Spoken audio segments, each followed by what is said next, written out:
femmes sont là? Est-ce que les femmes sont là?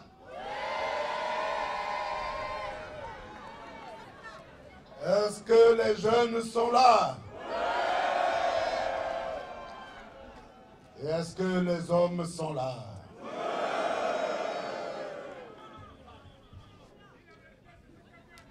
Mes chers compatriotes, vous excuserez la qualité de ma voix due à une grippe. Comme j'étais sur les routes de l'émergence, j'ai pris beaucoup de poussière. Et voilà pourquoi je suis grippé. Mais j'espère que ce n'est pas un fusil nocturne que les émergents m'ont envoyé.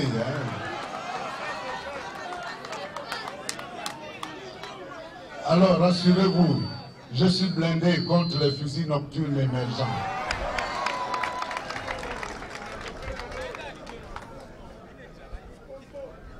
Mes chers compatriotes, je prends la parole ici devant vous dans un contexte dramatique, car ce matin, le pays a appris le tragique accident de la circulation survenu à Kango.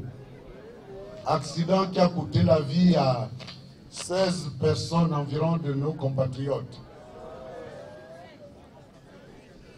À votre nom à tous, au nom de mon équipe de campagne, en celui de ma famille et au mien propre, je voudrais m'associer aux familles endeuillées, leur présenter nos sincères condoléances et leur exprimer toute notre compassion en ce moment douloureux. Je vous prie de bien vouloir vous lever pour ceux qui sont assis et observer une minute de silence en la mémoire de nos compatriotes disparus.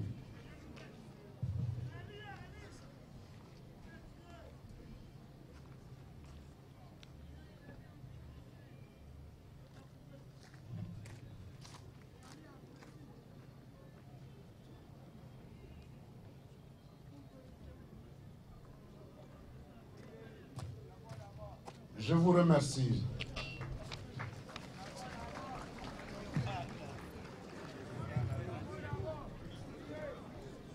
Pour gentillesse et pour gentillesse, chers compatriotes, je vous salue. Je vous salue et c'est le cœur rempli de joie et de conscience libre que je me tiens ce jour devant vous pour vous annoncer que c'est dans ce temps troublé que traverse notre pays depuis 7 ans que j'ai librement, en mon âme et conscience, pris la décision de me porter candidat à la présidence de la République de notre pays.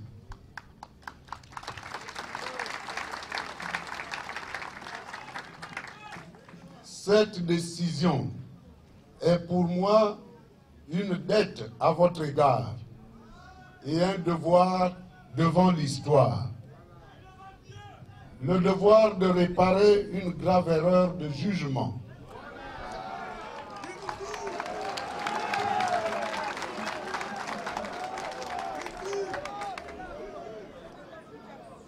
Donc le devoir de réparer une grave erreur de jugement qu'aux côtés d'autres compatriotes et de toute bonne foi, j'ai commise en soutenant le projet politique d'un homme.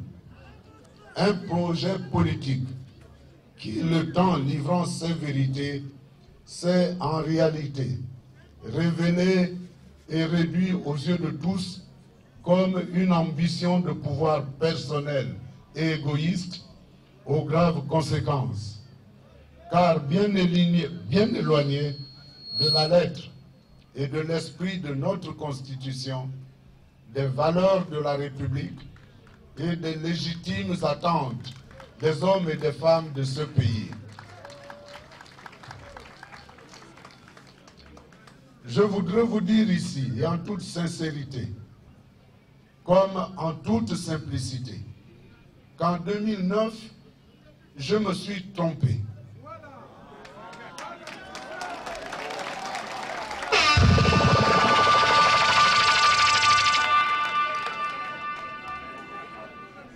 Mais l'erreur étant humaine, je sollicite l'humanité et la sagesse de chacun pour apprécier à sa juste mesure ma part de responsabilité.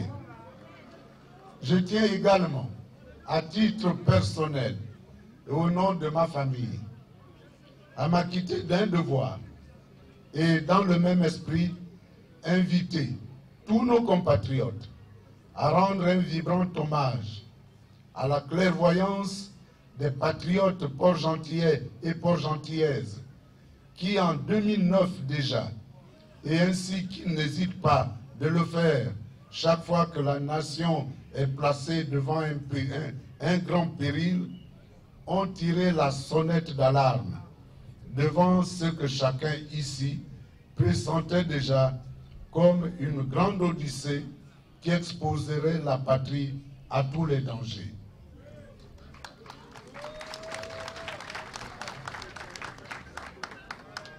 Au cours de ce septennat, l'histoire n'a pas désavoué Port-Gentil. Port-Gentil a eu raison. Monsieur Bongo Ondimba Ali est un incapable, un aventurier habile qui a su tromper tout le monde, y compris la communauté internationale, et se hisser jusqu'au fait du pouvoir, transformant notre pays en satrapie. Port-Gentil a eu raison, car il est indécent qu'une même famille exerce le pouvoir suprême des décennies durant, comme si elle en était le propriétaire naturel.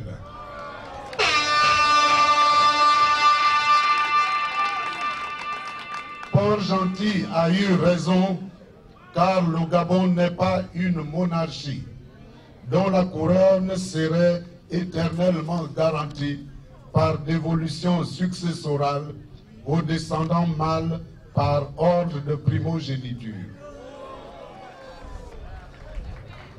La nation doit donc reconnaître que Port-Gentil a très souvent raison sur le chemin de notre histoire commune.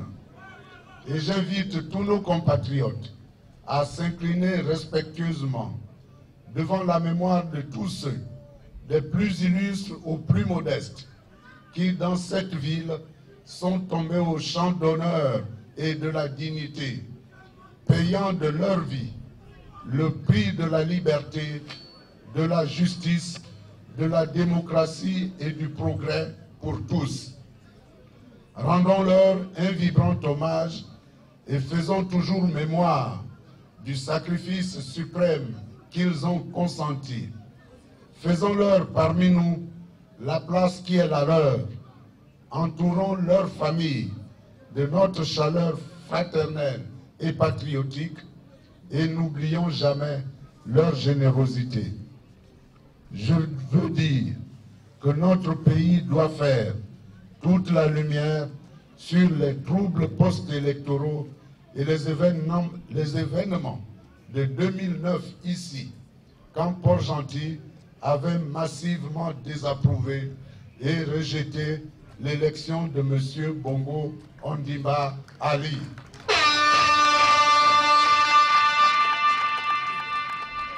La responsabilité de chacun doit être établie afin que les familles et la patrie fassent définitivement leur deuil. Et ma responsabilité est d'y contribuer. Peuple de Port-Gentil, chers compatriotes, les temps que traverse notre pays sont difficiles. Et cela est vrai dans le Goué maritime et particulièrement ici à Port-Gentil. Cette ville est aujourd'hui dans l'œil du cyclone. C'est tout d'abord l'incertitude liée aux conséquences de la crise que traverse son économie dévastée. Je veux parler des conséquences sur l'emploi et son cortège d'angoisses quotidiennes. Port-Gentil vit un stress permanent. Nos compatriotes soucieux se couchent tard le soir pour se lever aux premières heures du jour, se demandant sans cesse s'ils préserveront leur emploi, s'ils garderont leur place au travail. Chacun pense à sa sécurité, à la sécurité de sa famille et à l'avenir de ses enfants. Dans cette ville, la peur est devenue contagieuse. Chaque jour charrie son lot de licenciements et de fermetures d'entreprises. Nul ne sait ce qui lui arrivera. Les lendemains sont incertains. Bien sûr, le gouvernement nous dira que ce sont des causes exogènes qui expliquent la crise économique et la grave dégradation du climat social à Port-Gentil. Bien sûr, il nous dira que le repli du cours du baril de pétrole est le bouc émissaire tout trouvé et invariablement accusé. Mais chacun sait que la vulnérabilité de l'économie de Port-Gentil au cours du marché pétrolier était connue de M. Bongo Ondimba Ali depuis bien longtemps. Dans cette ville, à la conquête des suffrages des Port-Gentillaises et des Port-Gentillais, M. Bongo Ondimba Ali avait promis la diversification de l'économie comme solution. Il avait promis de valoriser en marge de la rente pétrolière les nombreux atouts dont regorge Port-Gentil et la province de l'Ogooué-Maritime, vantant sans répit les promesses vertueuses, son plan stratégique Gabon émergent. 7 années plus tard, chacun peut constater que la démagogie pathologique de ce bonimenteur peine à cacher une réalité qui s'impose à tous. La politique de M. Bongo Ondimba Ali est un échec patent. La croissance induite exclusivement par la bonne tenue des cours du baril de pétrole ne saurait être mise à son actif. Du reste, elle est très peu inclusive et les caractéristiques du marché du travail en donnent toute la mesure. Le secteur informel, en constante progression, représente 47% de la main-d'œuvre totale. Au cours de ce septennat, le chômage n'a pas cessé de progresser dans l'ensemble du pays jusqu'à atteindre 28% de la population active. Il est désormais connu qu'au Gabon, le chômage est presque 3 fois plus élevé que dans la moyenne des pays à revenus intermédiaires de la tranche supérieure, soit 11,7%. Ce chômage, notamment plus prégnant chez les jeunes actifs, accable cette catégorie sociale, puisqu'il culmine à 35% dans notre pays, quand il est à 14,5% dans les pays voisins, et ce n'est certainement pas la clientéliste et démagogique politique dénommée « un jeune, un métier » qui inversera la tendance en 3 mois. Cela, les jeunes du Gabon, partout où je les ai rencontrés, le savent. Ils ne sont pas dupes.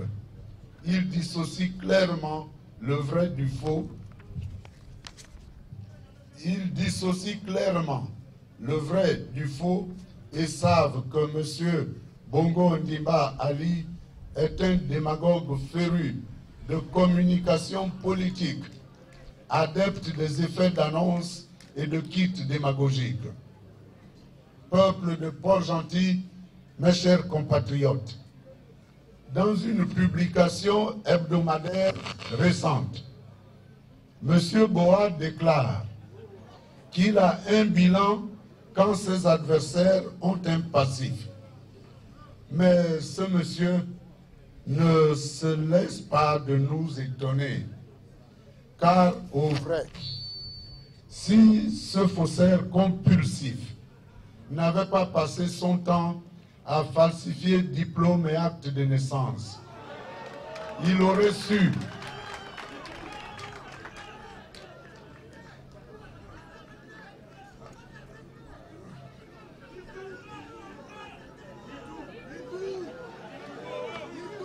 Vous me demandez de dire tout, laissez-moi terminer.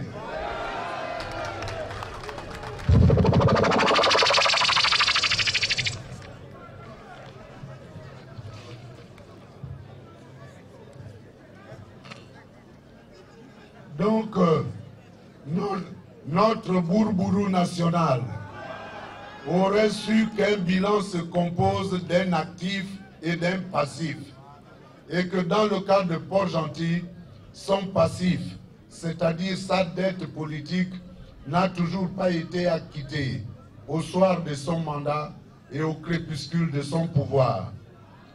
En effet, que n'a-t-il pas promis ici à Port-Gentil?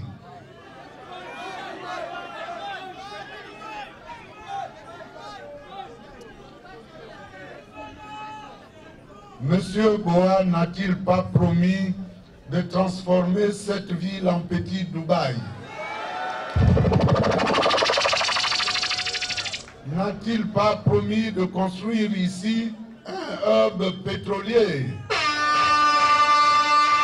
N'a-t-il pas promis ici une nouvelle raffinerie en partenariat avec les Coréens de Samsung? N'a-t-il pas promis ici une usine de production de fertilisants, fruit d'un accord stratégique avec le Royaume du Maroc? N'a-t-il pas promis ici une école supérieure de commerce pour favoriser l'adéquation formation-emploi, notamment dans le secteur des services? N'a-t-il pas promis ici la réalisation de la zone franche de l'île Mandji? N'a-t-il pas mobilisé à cette fin, comme à son habitude, des millions de mètres cubes de sable, tout en dégradant l'environnement et aggravant ainsi les risques d'inondation de la ville?